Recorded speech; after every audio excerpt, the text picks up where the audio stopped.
ডাক্তাররা কি শুধু ট্যাবলেট দেওয়ার জন্য? ডাক্তারদের কাছে মানুষ আসে কেন?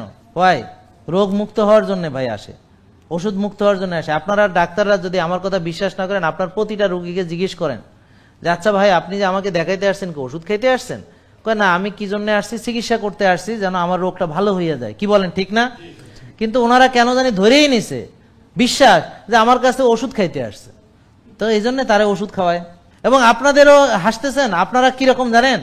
একজন আমার এক পরিচিত, সে neurosurgery maybe neurosurgeon, তো ও হচ্ছে একটা রুগীকে পরামর্শ টষুধ দিয়ে বলছে ভাই ওষুধ লাগবে না, আপনি এইভাবে মানেন। ওই লোক কয় কি যে স্যার আপনি ওষুধ দিলেন না, তাহলে ভিজিট নিলেন কেন? তাহলে তো ঠিকই আছে, তাহলে উকিল ভিজিট নেয় কেন?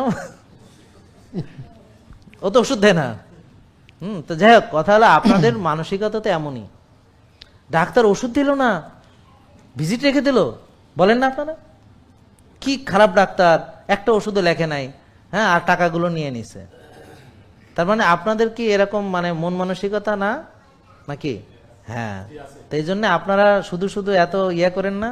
হ্যাঁ, আমি যখন যে কথাটা বলি যার বিপক্ষে যায় সেটা আমি দেখি না, কথা সত্য হলে বলে দিই।